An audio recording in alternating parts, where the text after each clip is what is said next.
Okay, which brings us to this evening. Before I introduce our speaker, I want to say a very special thanks to the Knights of Vartan Ararat Lodge for co-sponsoring tonight's lecture, and especially to Nigogos Atanisian and to Nelson Stepanian for their kind assistance in making this evening possible. We really appreciate it. This is an event that is very special to me because I had the opportunity to hear Dr. Evans speak at Tufts last spring, and it just wasn't widely publicized in the Armenian community, and it was a tremendous talk, and I thought this is something that really needs to be heard more by the community. Dr. Evans is the Mary and Michael Jaharis Curator for Byzantine Art at the Metropolitan Museum in New York City. She is a specialist in Byzantine and Armenian art. She's been a member of the Department of Medieval Art at the Met since 1991. She curated the exhibition Treasures in Heaven, Armenian Illuminated Manuscripts at the Morgan Library in 1994, and at the Met, her major exhibitions have been the acclaimed The Glory of Byzantium, 843 to 1261 in 1997, and Byzantium, Faith and Power, 1261 to 1557 in 2004. The books from those exhibits, which are large and beautiful, are on sale in the bookstore and contain a great deal of material relevant to what we might call an Armenian reader. Dr. Evans has written numerous scholarly articles and co-authored catalogs for these aforementioned exhibitions and others as well.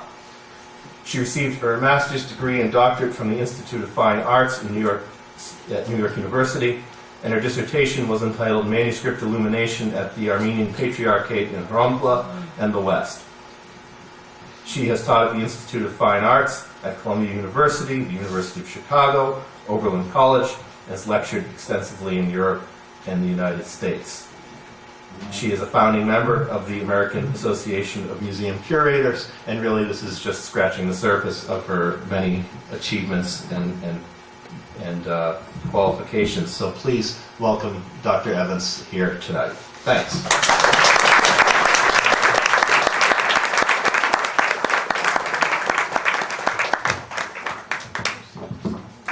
Thank you.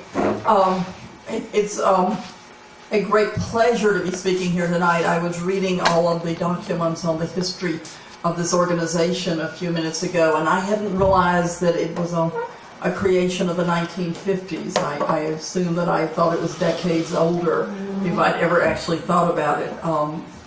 The study of Armenian art and history, but I'm an art historian, so I focus on art, has expanded tremendously in the decades that I've been in graduate school and studying, and it was a great pleasure to me that we were able in The Glory of Byzantium in 1997 to have a section in that catalog that was specifically on Armenia and the importance of the Armenian state to medieval history. And it is incredibly important to me, and I hope it will be something you are proud of, that the Metropolitan Museum will now have, with the opening of the new expanded Mary and Michael Jaharis Galleries for Byzantine Art, a whole section devoted to Armenian art. We'll have the Khachkar, we'll have our own works that I'll talk about in a moment. And because the United Nations is rebuilding its building, if you come next spring, we'll also have the Khachkar that's at the United Nations on loan to the Met until they have rebuilt the United Nations. So we're going to be the Museum of Khachkars as opposed to our previous position of not knowing where Armenia was. I think it's exceptionally important that people understand the complexity and the sophistication of these areas of the Eastern Mediterranean that by the time academic scholarship began in Western European universities were relatively invisible. The Ottoman Empire was itself already beginning to decline, and these were, in many people's academic minds, a fragment of that. So the revival of this and the response we're getting in New York to the Khachkar, the fact that all the volunteers that do tours of the medieval galleries at the Met are now stopping at the Khachkar, so that it's It's taking on a life of its own as a great work of art and something that is recognized as being fully of the quality of a museum that believes that Titian and Rembrandt are the level that all things are judged by. So starting with that, I'd like to give you my talk. It is a pleasure to be speaking on an Armenian monument in stone and its relationship to Armenia and the larger world. As the Metropolitan has just been loaned the magnificent Khachkar on the stone by the Republic of Armenia, and we hosted the President of Armenia at lunch about a month ago. He came to see it with the ambassadors to the UN and to the United States. Ambassador Martirosyan has been very, very supportive in New York City for us. I am going tonight to consider the Khachkar's role as a gospel in stone, and through that question ask how its images open windows into the larger character of Armenian art, and how in turn those answers expand outward to a question about the world picture that often relates Armenia to Byzantium. The Khachkar is now on view at the west end of the Metropolitan Museum's Byzantine galleries, and I do hope you'll all come and see it on November 23rd. And it is perfectly poised between Byzantium to its right and on its left early Western Europe, because Armenia relates in multiple directions to each side. When Tom Matthews, Nina Garsoyan, and Lynn Jones speak, they will be speaking about aspects of Armenian culture that have never been presented at the Met. And we're hoping that we will have a very good turnout so that that will impress everybody else that comes. It will be the first time that we have seen Armenian art in the museum as something that is uniquely important. We have a very few pieces that are important, and now we got a chance to put them together. Let's see. I have to tell you to move forward. Yeah, do you want these lights? No, I'm happy if you could. Can everyone see the screen okay, or? In the back? No, the light in the front should be off. Okay.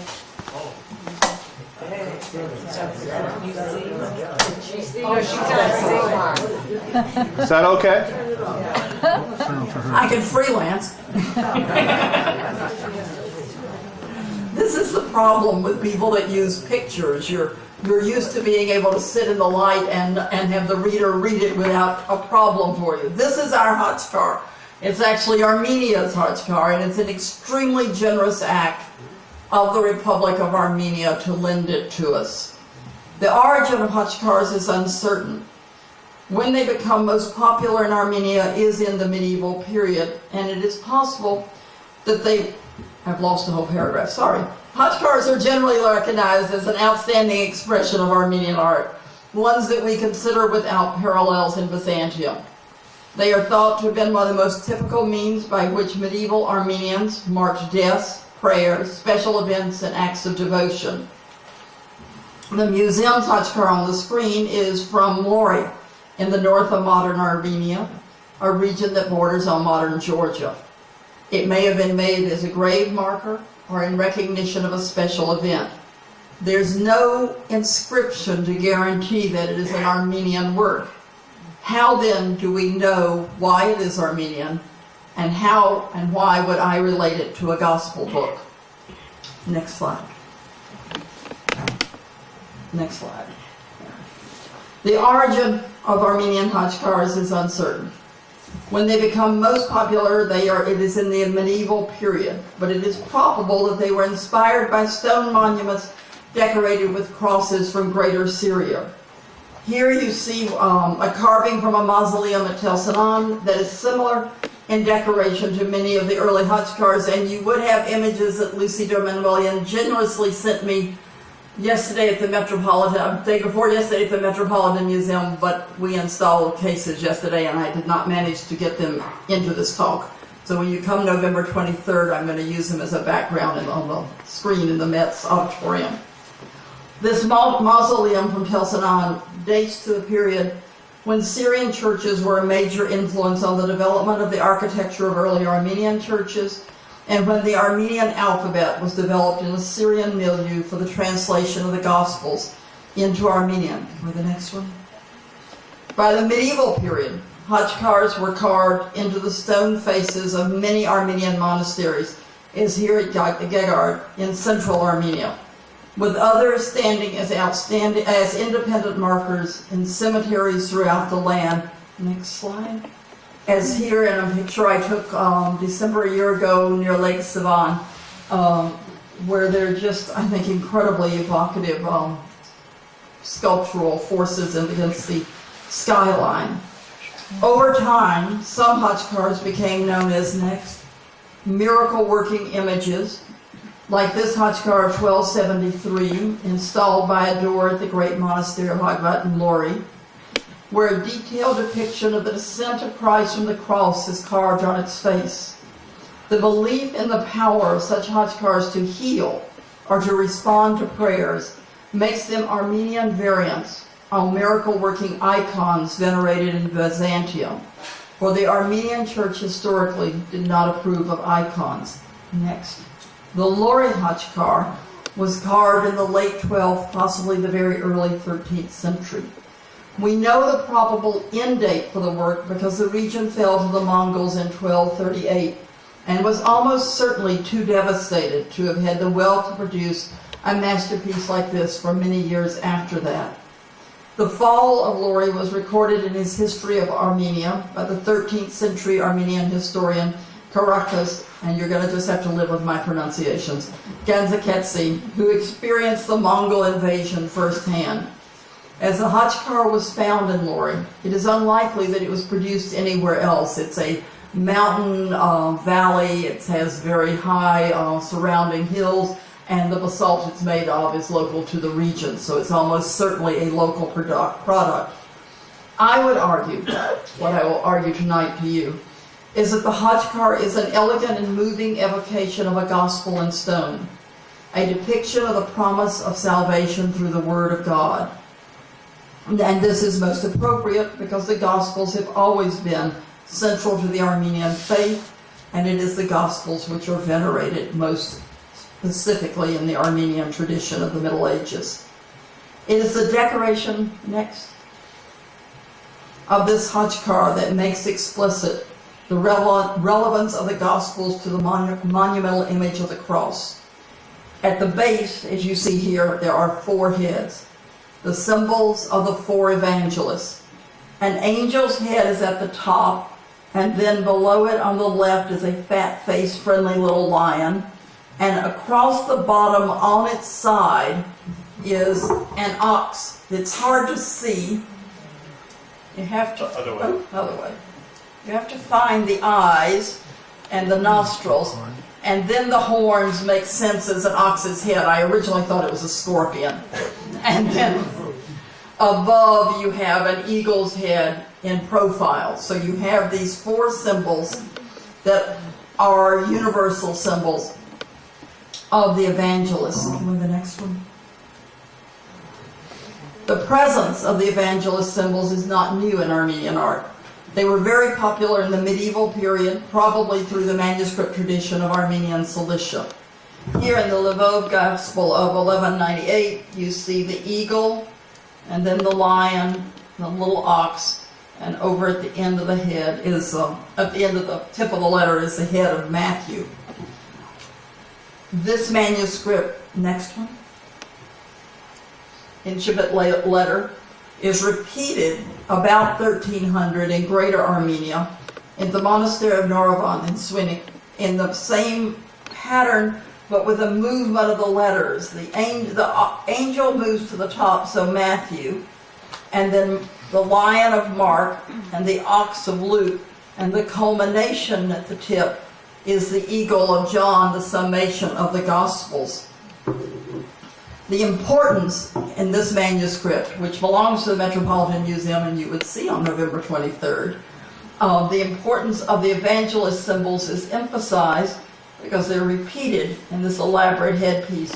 Pairs of oxen, pairs of lions, a pair of eagles, and this wonderful combination of the head of Matthew where the wing of the angel on each side goes up and becomes the throne the backing for the throne for Christ above them all. Just as the next one, please. Just as the Khachkar's use of the evangelist symbols has precedence in the Armenian manuscript tradition, stylistic details of the Khachkar's carving can be related to other works of Greater Armenia. The lion's head is not unlike the faces of the confronted lions on the facade of the mid-13th century funerary chapel of the Prussian family at Khachkar. There, these lions are heraldic symbols of a dynasty with close connections to the Zacharians, who were powerful in Lori at the date the Khachkar was carved. Next one. The crown of the angel, as you see here, is similar to those worn by the Armenian princes Hassan and Khachkar on the facade of a church at the monastery of Derivan. An inscription on the church identifies them as the sons of Zaktan, an Armenian royal, and Arzuzatun, daughter of the great Kurd. She had the church built over the graves of her sons and husband, again at much the same time that the Khachkar was carved. And it is possible that the angel's crown on the Khachkar is not only a symbol of St. Matthew, but also a subtle recognition of an alliance between that family and the owner of the Khachkar, the donor of the Khachkar. Next. I love these pictures. The cross, with its promise of salvation, rises from the crown. You can see it doing that here. So that the word is clearly seen as coming from the four gospel. It makes explicit the gospel's role in the revelation of salvation, and is richly decorated with motifs that I think are jewels. One possibility is that the elaborate cross refers to the highly decorated crosses that are found on contemporary gospel book covers in Armenia. For example, on this image on the right, where the word with its elaborate cross-decorated binding is on a stand being venerated by the donors. The Gospels, not the Word, as an object of devotion. The Gospel in which the illumination appears was produced by the illuminator Ignatius in 1236. The donor is the man Bernavor on the left with his wife on the right. He was a general in the army of the powerful Zacharian family who controlled Lori. The donors of the Lori Khachkar probably wore clothing like that you see in this illumination. It's possible that the cross on the Khachkar may also represent the bejeweled cross that stood at Golgotha in Jerusalem when the city was part of the Byzantine Empire, a point to be discussed later in the paper. Next. Over the cross on the Khachkar is a large arch, and to its sides, on the edges, are small pairs of birds facing what must be fountains. The pair on the right survive in their original form. On the left, a portion of their heads has been lost. These motifs are related to birds found in the canon tables of Gospels. Into the Middle Ages, these tables were widely used from the Latin West through Byzantium to Armenia and on to Ethiopia, with birds appearing as decoration in most traditions. Next. One of the most elaborate set of canon tables in Armenia was made in the mid-11th century for the Trebizond Gospels, as seen here.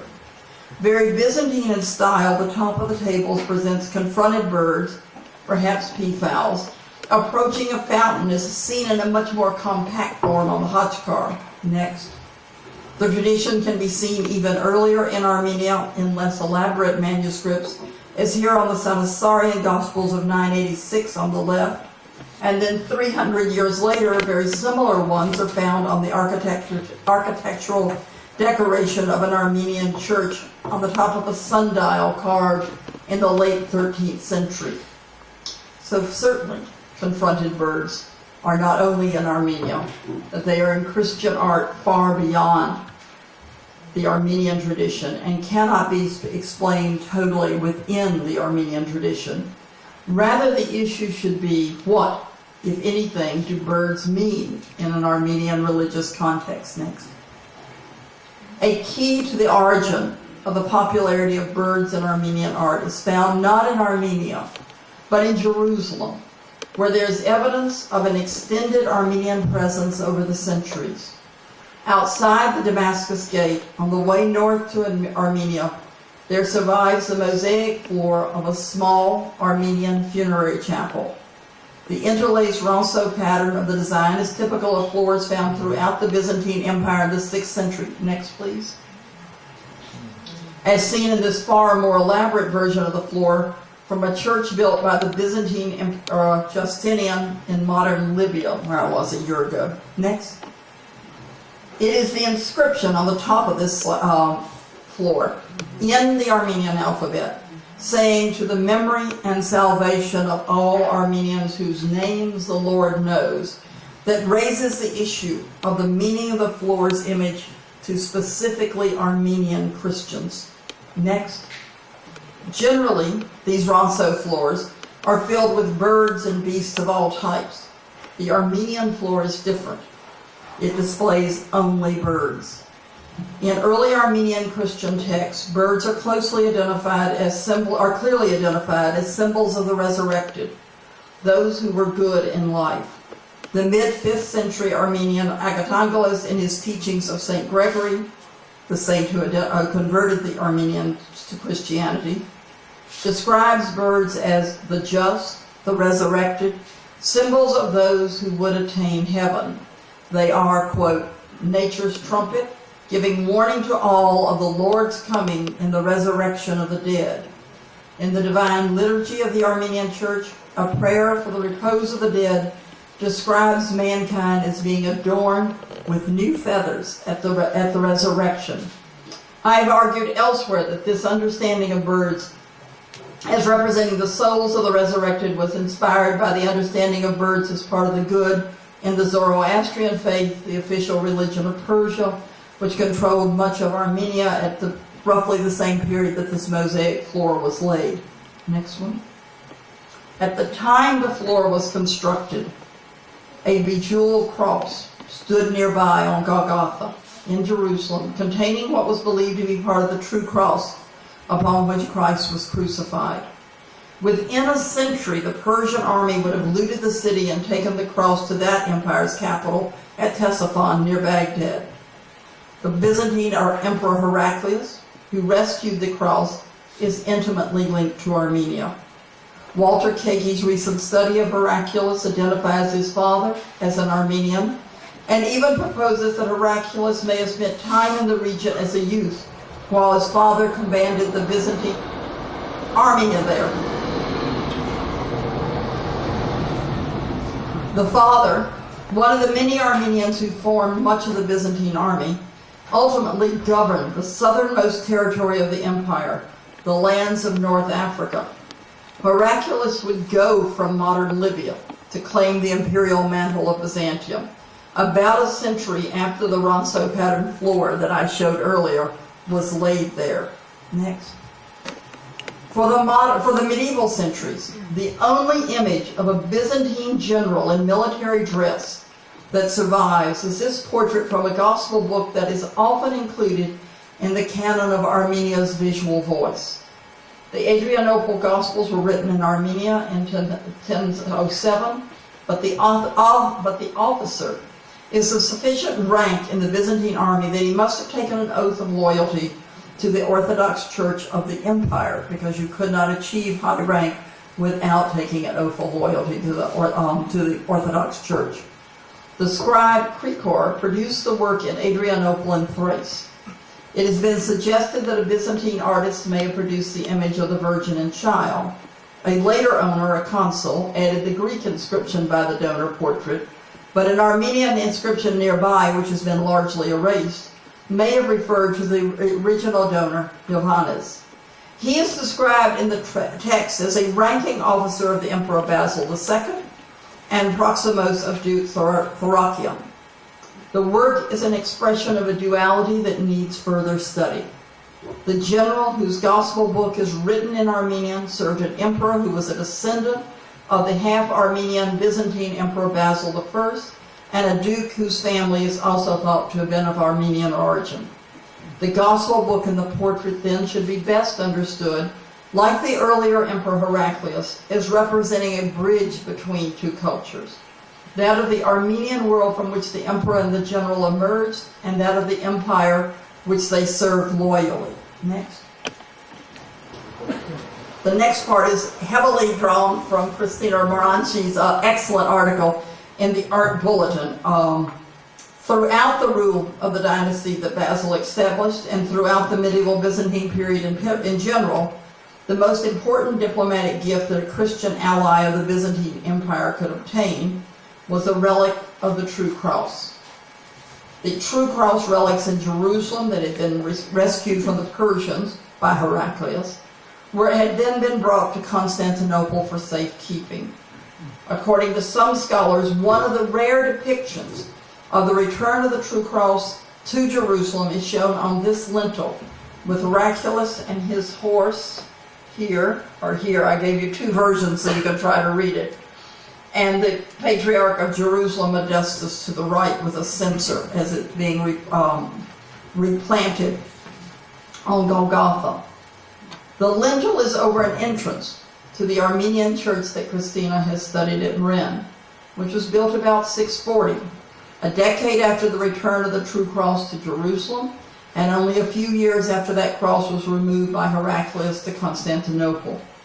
The church was built to recognize an alliance between the Byzantine Emperor Heraclius and the Armenian Dawit Saruni, whom he had appointed an official of the Byzantine court and Prince of Armenia and Syria, and an alliance with the local Armenian lord Nerses Kamsarakian, whose family dominated the region. Armenian pride in the return of the cross to Jerusalem was recorded by Servius, an Armenian historian of the period. His history describes with enthusiasm how, quote, when the holy cross of the Lord had fallen to the venerable, pious, and blessed King Heraclius, he enthusiastically and joyfully assembled his troops, and taking all the royal attendants and revering the blessed, miraculous, and divine discovery, they took the cross back to the holy city of Jerusalem.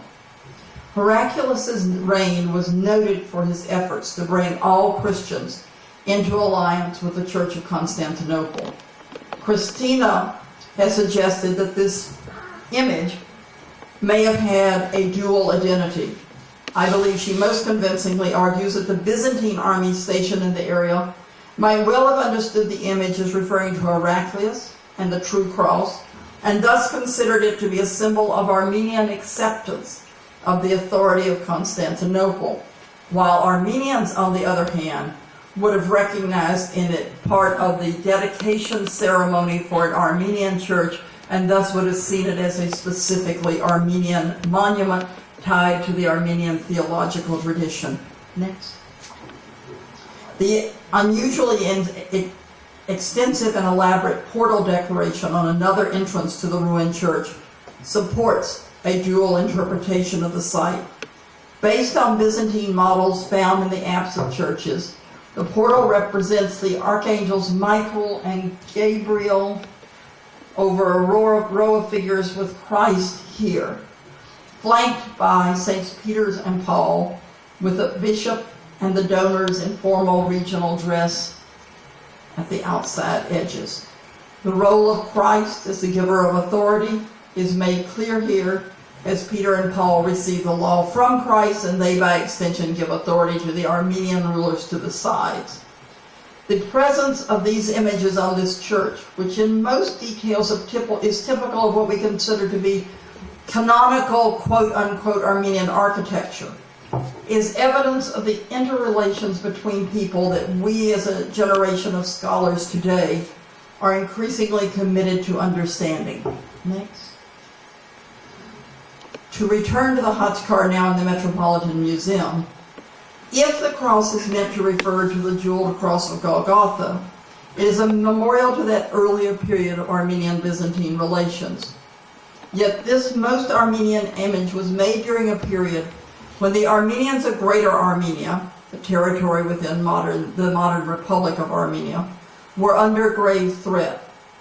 As I have said earlier, the Mongols, a massive warrior horde from modern Siberia, would conquer the region in the early 13th century. In the 11th century, the Byzantine army had forced many Armenians from their homeland. The Lori region would come under the Zakharians and Arbelians, Armenians with close ties with Georgia. Other Armenians moved westward into Byzantine lands, urged on by the Byzantine army. Next. So you have come from, as Lucy said, this is not the world's best map for this, from this area, and the Armenians will settle in this area, along the Mediterranean coast, just above Syria. By the end of the 12th century, the Cilician Armenian kingdom seen developed in this region had become a prominent power in the eastern Mediterranean. Its elite would seek recognition from the Byzantine Empire, the Western Crusader states, and surrounding Christian neighbors. Especially close relations were established with the Crusader states on Cyprus and on the mainland from Jerusalem to Antioch. Next. Depictions of the Byzantine Armenian rulers of Cilicia show them in dress that relates to their Byzantine and Western connections. A young, very young Prince Levon of Cilicia is shown here in Byzantine-inspired court dress at his installation as a knight in the French fashion in the mid-1200s. Next. By the fourth quarter of the century, he and his queen Karen and their children would be depicted wearing the symbol of the Byzantine Imperium, the bejeweled loros. Let's see. There. This approximation of Byzantine royal dress for the first time in Armenian art is symbolic of the optimism of the Cilician court at that date, a statement by its choice of royal dress that it now considered itself the new great power of the Christian East. Constantinople, the Byzantine capital, was recovering from the Latin occupation of the city that had only ended in 1261, and it was still relatively weak. The Crusader states were slowly falling to the forces of various Islamic armies. Only Cilicia appeared safe in its role as a mediator between the greatest powers of the West, France, and that of the East, the Mongols. The same Mongols who had sacked Lori, the home of the Khachkar, had made a peace treaty with the Cilicians of Armenia, the Armenians of Cilicia, which enabled that country to present itself as being able to negotiate with the Mongols on behalf of other states. At the same time, the Cilician Armenians had intensively intermarried with the elite of the Crusader states, which had brought its rulers into close contact with Louis IX, King of France, when he came to the eastern Mediterranean on crusade in the mid-13th century. Louis IX even left his young charges, the Latin princes of Antioch, as vassals of King Levon's father, the Cilician king Hetub I, when he returned to France. Next. While the elite of Cilicia were demonstrating their sophistication as being on the level of their Western and Byzantine rivals, the rulers of territories in Greater Armenia were in competition with Islamic rulers to their east. The difference in the impact of external forces is easily apparent when royal images from Cilicia are compared with contemporary ones in Greater Armenia. In Cilicia, when Prince Levon, we have lots of portraits of Prince Levon, when he marries his lady Karen, they are depicted as being blessed by Christ in the same manner that the Byzantine emperor is shown when he is married to the Georgian princess Maria Violani.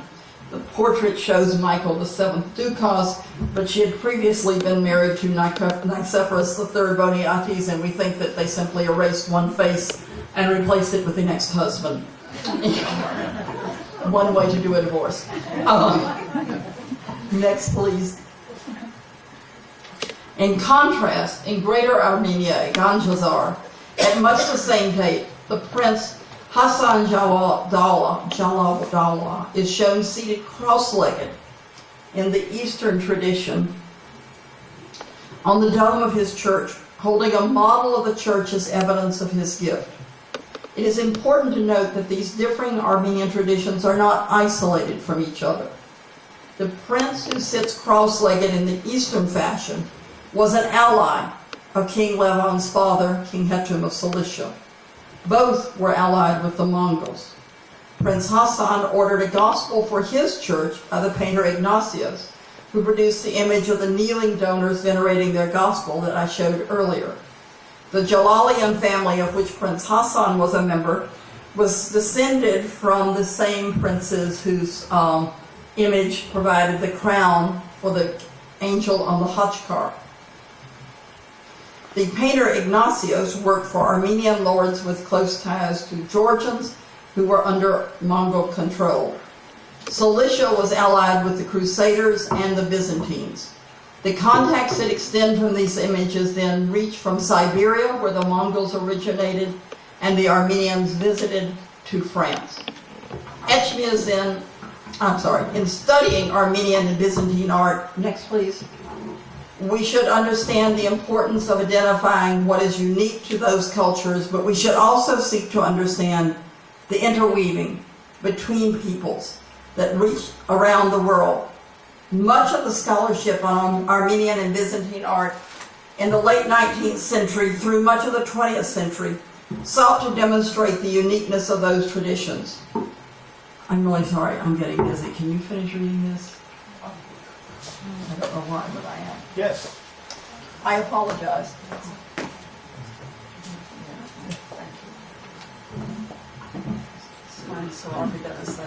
Yes. De Narcessian's exceptional studies should be understood within the context of the late 19th and early 20th century belief that the Armenian tradition represented a minor field of study. In terms of Armenian manuscript illumination, the Austrian scholar Strigowski and others would argue that there were no Armenian manuscript illuminations before the 13th century. When a translation of the text, Abu Saleh, the Armenians, churches and monasteries of Egypt and some neighboring states, was published at Oxford in 1895, the illuminated gospel, described there as belonging to a ranking Armenian prelate, was footnoted as having to be the work of a Byzantine or Syrian artists, as native Armenian miniatures are not met with earlier than the 13th century. Strigowski's Das Etchmiadzin Evangeliar of 1891 was the primary source for the opinion. De Narcessian would disprove that concept.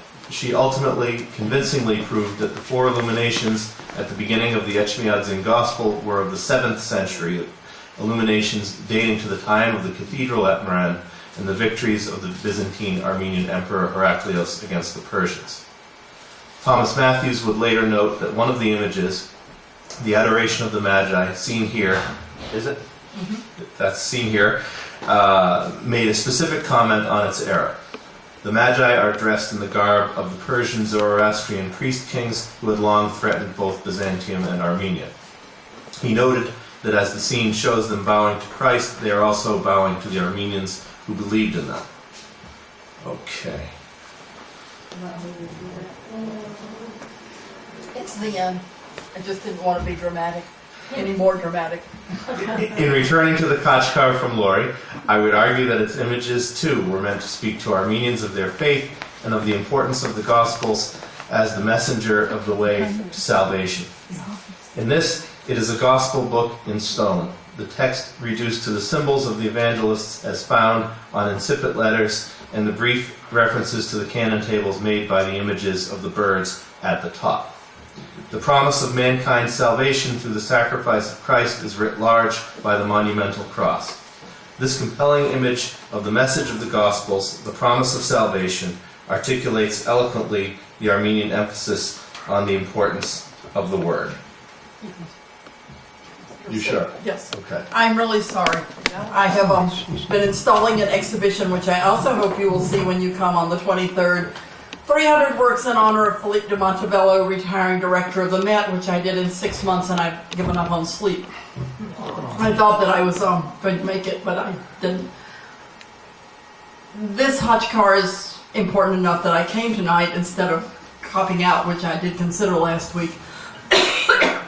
The the presence of a work that is so powerful as a voice of medieval Armenia, that people going through a museum, which in the next gallery has masterpieces of Renaissance bronzes, and in subsequent galleries have some of the greatest sculpture of Western Europe, is something that shows how really incredibly powerful, I won't pass out, the Armenian tradition is.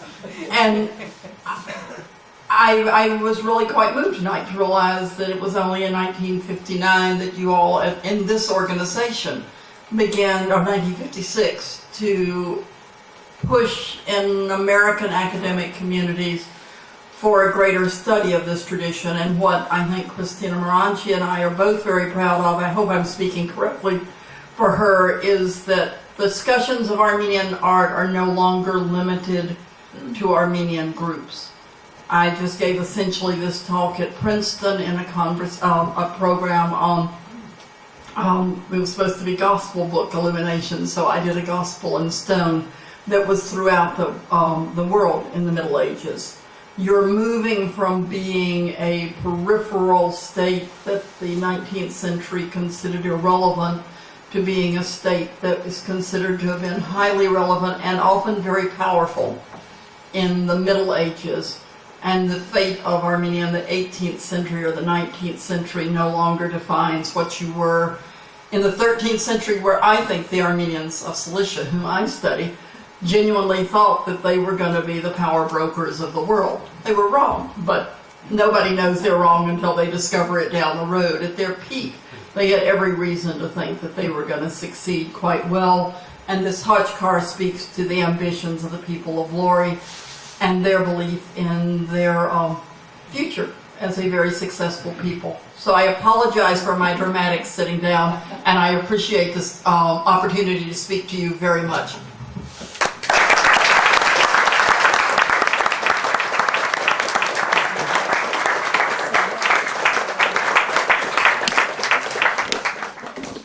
Sometimes there's an advantage to having a prepared text, just in case somebody who really doesn't know what they're talking about needs to step in and sound very intelligent by reading an already prepared talk. Can you face a few questions? You're welcome to sit, you know. No, I just need to continue to eat sugar, apparently. Yeah, well, Nancy was brilliant. I have a whole pile of various forms of delicious sugar. I'm happy to try to answer any questions, and if I don't know the answer, I'll make Christina try to answer them. Lucy. How did it come about that Armenia presented to the Metropolitan in view of the recalcitrance of the former director of the monumental? Well, Lucy is asking how did we get the loan, with a certain reference to another part of the artistic structure of modern Armenia. We worked for 3 or 4 years in requesting the loan. We mean you. No, we does not mean just me. It would be very nice if I could claim all of this, but me also means Jack Sultanian, who is an Armenian, and who is a very important conservator of works in stone at the Metropolitan Museum, and he had contacts with Harut Sassoonian in California, and Harut put us in contact with various members of the government in Armenia, and then at one point when we almost had a loan, it turned out that the picture we had made it look better than the piece that Jack went to pick up, and so we said that really will not do Armenia justice in the museum, that what you're lending us was once great, but is now totally eroded. It was made out of sandstone, and it looked like most brownstone facades that had been eaten by the wind. And we went back again right at the election period. So we were not certain that they would feel that they could lend. We were driven, Jack and I, around a great deal of Armenia last December, which is why you found snow when I was at Lake Sivan, and shown a number of Khachkars. I don't know how many of you all were able to see the really wonderful exhibition at the Louvre of Armenian art, but you probably didn't see the riots that occurred in Armenia when the Khachkars were taken out of cemeteries. The young man who drove us around had them on his cell phone because he had been the person being screamed at as they were taken away. And so we were very careful not to request any work that was near a modern cemetery, one that would have had emotional meaning for people there. The Khachkar is on loan to the Met in a renewable process, so it will never be forgotten by either the museum or the Republic of Armenia that it is on loan. And the contract, of course, as with all works on loan to us, requires us to return it to Armenia. And in fact, if tomorrow we got a phone call saying that it had to be back before you all came on the 23rd, we would have to pack it up and send it back. It is a loan, it is not a gift. The president of Armenia suggested that maybe at some point in time the loan might be a more extended loan, and he was very pleased when he came to see it at the museum. When you see it, you'll realize it's at the very heart of the museum, and 90% of the people that are going to go through the building will see it. Mm-hmm. Thank you, marvelous talk. Some of my friends in New York have advised me about the Khachkar. One of them was the architect because I So every time I send friends who were going to New York City to go to the museum to take a look at it, they couldn't find it. There may be two different reasons. It's always been on display since it came, but we have been and are at this moment, and will be until November 17, doing massive construction of the new Byzantine galleries, and it was at the end of what was a dead end, and now that dead end has been opened up again, and it's the path straight through to the heart of the museum. When you come into the front door of the museum, up the steps, pay your money and go straight to the west side, do it on the south side, and you'll go down a corridor by the great steps, and at the end of that corridor is the Khachkar. But there were people that tried to come, I know, twice when we had that area closed down because we were drilling with very large drills about the height of my body, and therefore nobody could get into the area. It seems to me that those of us who don't know much about the cross of stone, the Celtics seem to have developed a very, they're associated with that. It's very similar. And obviously, was it through the Crusades where they first might have come in contact with the Armenian? That's that? The Celtic crosses you're talking about are in fact about 500 years earlier than the Crusades, often 300 years at least. One argument has been that maybe they're Egyptian interlace works. I'm not really sure that they are directly connected, but they certainly follow a pattern of elaborate decoration with interlacing patterns that Philippe de Montebello, Frenchman that he is, looked at and said, Normandy, that's where they came from. And there are these large stone crosses in Normandy. I know there's been a lot of effort over the years to find a direct link between the Celtic crosses and the Armenian crosses. I'm not certain there is one. The one link that I don't think could be supported is that probably the Benedictine monks reached from Armenia to Ireland. But I'm not sure that they would have carried the interlaced crosses with them. It is a very interesting study. Harvard in the 40s tried to prove the connection between the Celtic crosses and the Armenian crosses. So which came first, the Celtic cross and then the Armenian, or the other way around? No, I don't think either one came first. We're not totally certain when the elaborate interlaced crosses in Armenia occur. There are elaborate interlaced crosses in Ireland that are a little earlier than the ones that I was showing, or 500 years earlier than the ones I was showing, but I didn't show you the earliest crosses. The earliest ones that Lucy gave me images of are a simpler cross, more like the type that you would see in a church, and they tend to grow out of leaves that would remind you of the acanthus leaves. That is a tradition for the root of Christian crosses that is throughout the world. Dr. Evans, would you be able to comment on the status of the Armenians in the Byzantine Empire as far as their achievements and What status they achieved in They produced emperors. the... At the top of the ladder, they produced emperors. The great Byzantine Emperor Basil I, who's associated with what is called the Macedonian Renaissance, came from Thrace. He had an Armenian father and a Greek mother, and in the histories written about him within a short period around his own life, his Armenian parent is as recognized as his mother. He is described as having come, of course, from an ancient royal dynasty. He did not come from a particularly major background, and his mother is described as having been descended from Helen of Troy. So the upgrading of their family tree is perhaps excessive, but there was never any question that that family, which rules for centuries in Armenia, in Byzantium, was not aware of its Armenian roots. What happens when someone becomes powerful, no matter what their background is in Byzantium, is that they become part of the Orthodox Church, because that, like joining the British Empire, you ultimately needed to be part of the Church of England.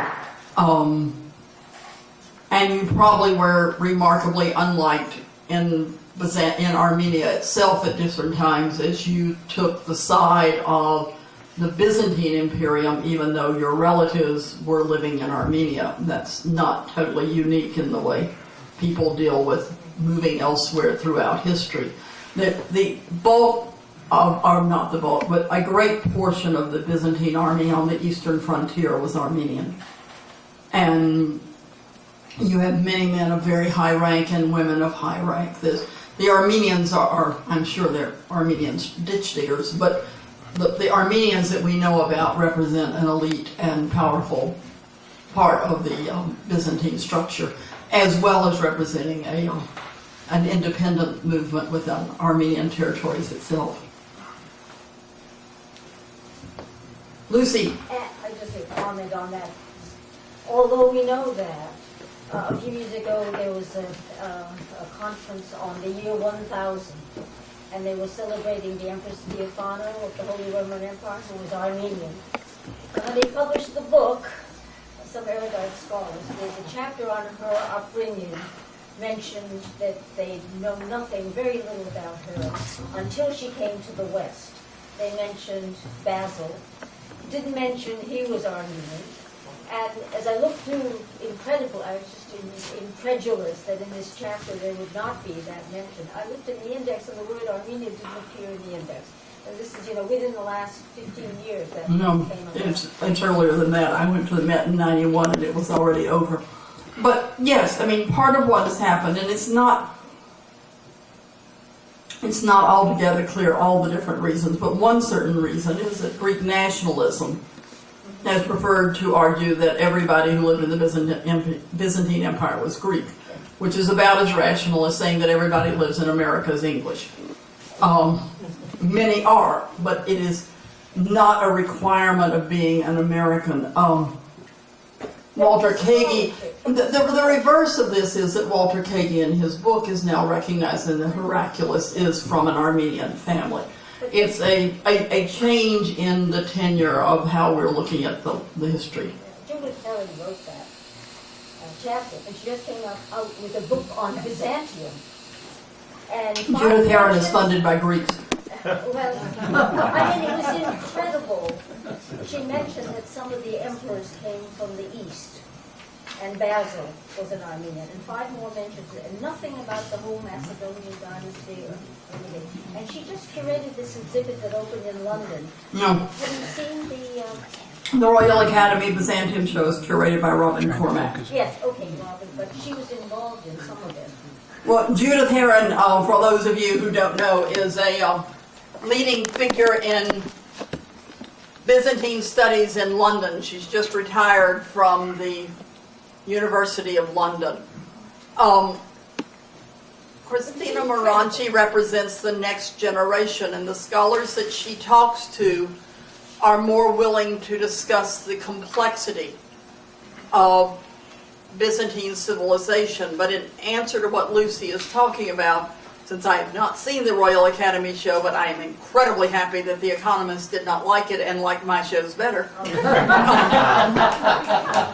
thing that they said about my show compared to the Royal Academy show was that the Met shows attempted to recognize the complexity of the civilization and the peoples that were involved in it. And the Royal Academy show goes back to the idea that Byzantium is Greece and Greece is Byzantium, which is ridiculous, but nevertheless, if you were all Greek Americans, I probably would be running out of this room at the moment. I think that it really is this organization and the scholars that it's promoted and the backing it has done at major universities that is making people look at Armenian art. This isn't trying to just be nice to you. I've been interested for a number of years in how we structure the study of Christian art. And Corby Finney, a professor that did his degree at Harvard, had in his dissertation pointed out that if you're reading texts of the late 19th, early 20th century, you can recognize the religion of the author in one page. There is a Protestant point of view, there's a Catholic point of view, there's a Jewish point of view. It took me 2 more decades to realize that Orthodoxy does not have a voice. Armenia does not have a voice. It's not that anybody went and said, forget those people. It's that the academics teaching at the major universities where these ideas were being put forth didn't include representatives interested in or aware of those cultures. And what is happening now is a generation of scholars are coming into the universities that drive the dialogue. And there will be in this, it's already started, it will continue on, Christina will be part of it. There will be people saying, when you look at Christianity, Armenians are this. When you look at Christianity, Orthodoxy is this. It's not just, it boils down to Catholics thought in 1890 that if an image meant something to the Catholic Church in 1890, it meant that to the Catholic Church in 300. Protestants thought, as Martin Luther said, that there was no art before Constantine, which was the beginning of the corruption of the Catholic Church, and that everybody should go back to the period of no art. And Jewish scholars said the Protestants were right, but they were even better than the Protestants because they never had art. The problem with this is that we have a synagogue that was found about 50 years later, which is covered with art, and the hand of God poking out of every picture.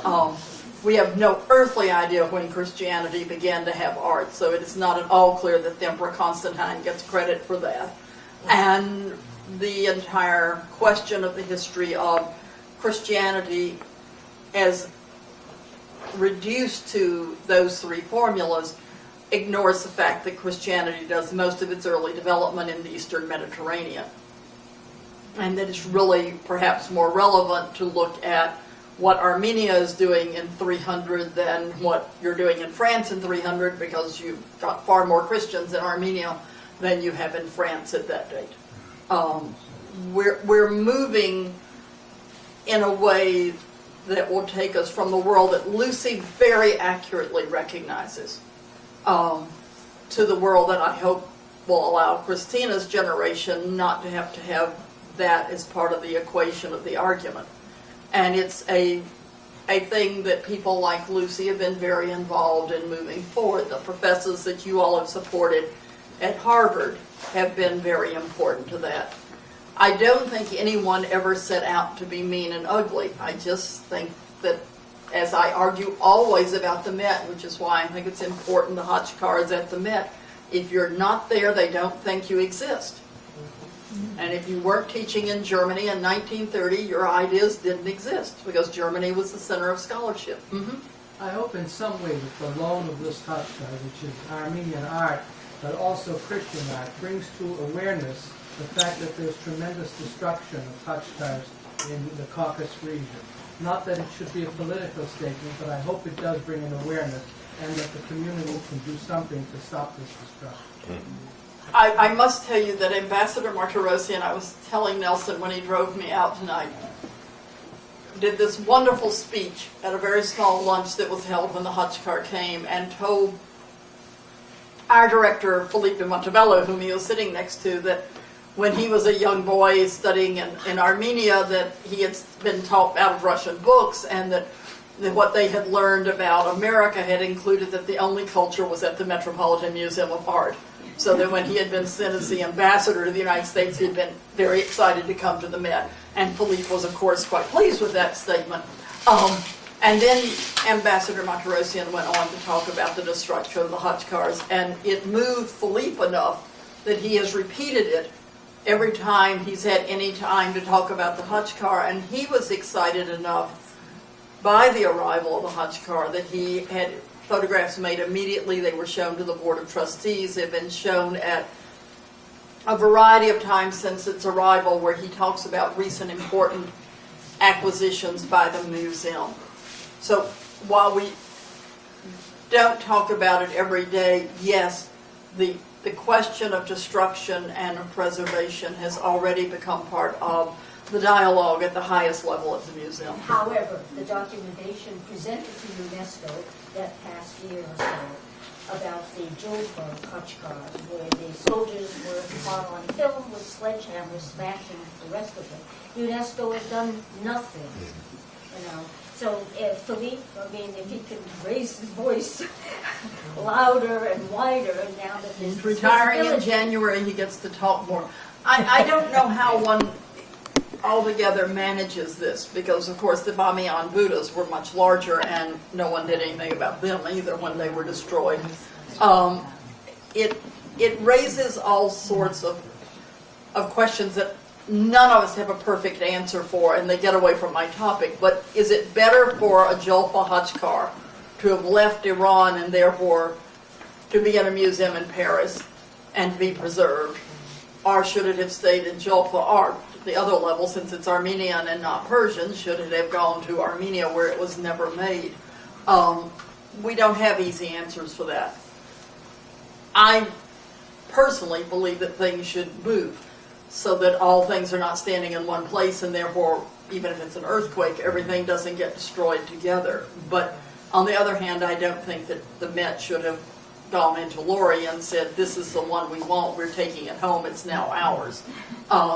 I think we did what was responsible. We have negotiated with the government of Armenia. We have signed agreement with the State History Museum. We have a legitimate legal arrangement in which both sides are protected. We have not acted as if the government of Armenia was irrelevant, and they have not acted like we are evil beings coming to steal from them. It takes a great deal of effort to build trust. And we did go over and over to Armenia so that people learn to know us and to be able to trust us and our lawyers and their lawyers and the lucky people that got to translate the contract back and forth. It's a very thick contract. Every change was unloved. Going a little fast forward, during the Ottoman time, the architect Sinan, is he Armenian or is he Greek? Do we know about him? We know that we have people arguing both sides. Oh, so we don't really know which one he is for sure, because I always thought that he was Armenian. You go to Turkey, he's Turkish, and then when you speak to the Greeks, he's Greek. Well, definitely whatever an Armenian claims, a Greek claims. I can promise you that. I don't know what you actually call him, because if you want to flip him into modern terms, he's an American Armenian architect. So is he an American architect or is he an Armenian architect if he is building the State House for Boston? There's enough documentation now, I think, that is generally accepted that he was Armenian. He came from the village, the church. He had special protection for that area, and that's all documented in the Ottoman archives. So has Necrud worked on that part of what he has? Christina, how do you pronounce her name? No. Guru. I'm sorry. Yeah. Guru Najikulu. Yeah, has she worked on Sinan? She published on Sinan. I don't know whether she's worked on his ancestry. Yeah, I don't know either. DNA tests if we take. Well, no, I mean, sometimes it's very easy. We know that the first Serbian patriarch was the brother of the Grand Vizier of the Ottoman Sultan. And so we know the Grand Vizier is Serbian, and we know the patriarch gets his rank because they are literally shoring up the western border of the Ottoman Empire against Catholic incursions by producing a Serbian patriarch. At other times it's less clear, and then sometimes it's unclear whether the person themselves identifies with their origins or what they have adopted into. And as you all know, the history of Turkey is something Turkey has not yet come to terms with. And it has to do that. I know people in Turkey who do fully understand and care tremendously about the complexity of their history and recognizing it.